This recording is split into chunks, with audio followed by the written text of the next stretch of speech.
Sebelum kita mengenal organel-organel sel, kita harus paham dulu apa itu sel.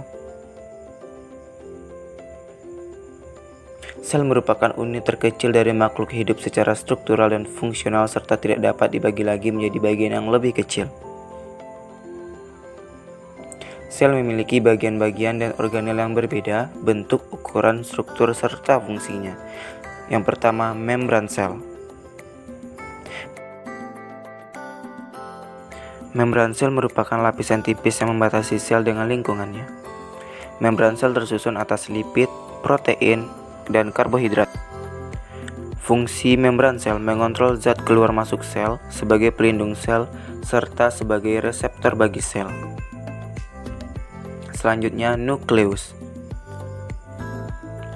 Nukleus merupakan inti dari suatu sel, sehingga nukleus organel terpenting pada sel. Nukleus tersusun atas lipid dan protein. Fungsi dari nukleus mengontrol sintesis protein, mengendalikan semua kerja sel, serta menyimpan informasi genetik. Di dalam sel, terdapat organel sel kecil lainnya yang bernama nukleolus atau anak inti.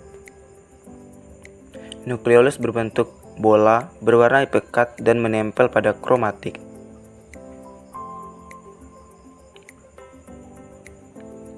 Selanjutnya, ribosom. Ribosom berbentuk butiran kecil berdiameter 20 hingga 22 nanometer. Ribosom berfungsi menyintesis protein yang akan masuk ke dalam retikulum endoplasma atau RE.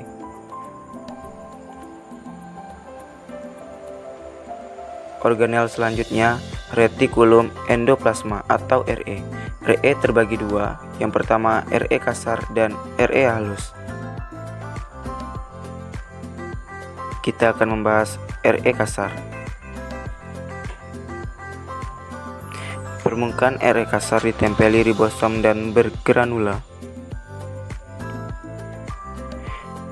RE kasar berperan membentuk fosfolipid. Selanjutnya, kita masuk ke RE halus.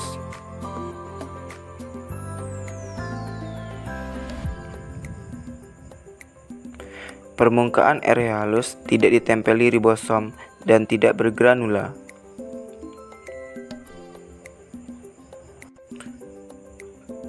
Berperan dalam menetralisir racun. Selanjutnya kita masuk ke sitoplasma. Sitoplasma merupakan cairan sel yang terletak di dalam sel di luar inti dan organel sel. Fungsi sitoplasma, tempat organel sel, pergerakan organel sel, serta tempat reaksi metabolisme sel. Selanjutnya, badan Golgi atau aparatus Golgi. Nah, badan Golgi terdiri dari tumpukan kantong membran pipih, sisterna, dan vesikula. Badan Golgi berperan sebagai pusat produksi sel. Badan Golgi berfungsi membentuk membran plasma dari akrosom. Selanjutnya, kita akan masuk ke membran lainnya yaitu lisosom.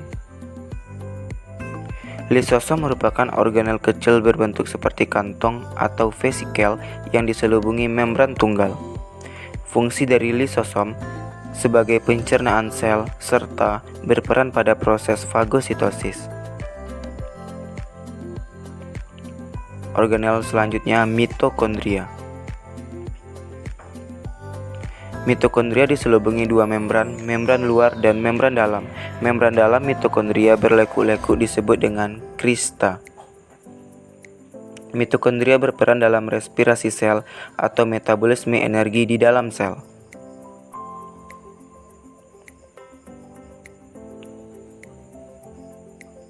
Membran selanjutnya,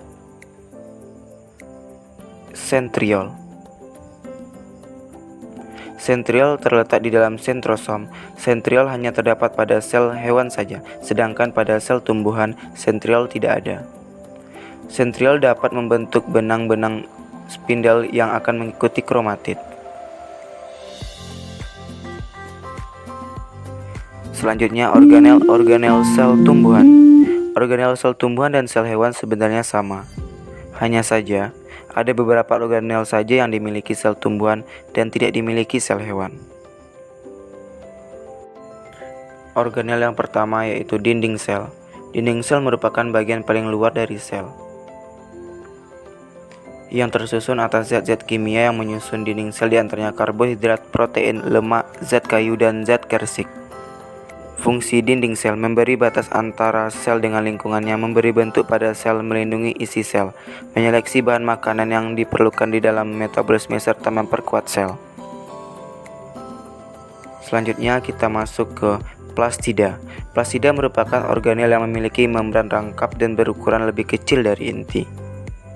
Plastida yang berwarna hijau biasanya terdapat pada daun karena plastida tersebut mengandung pigmen hijau atau biasa disebut dengan klorofil.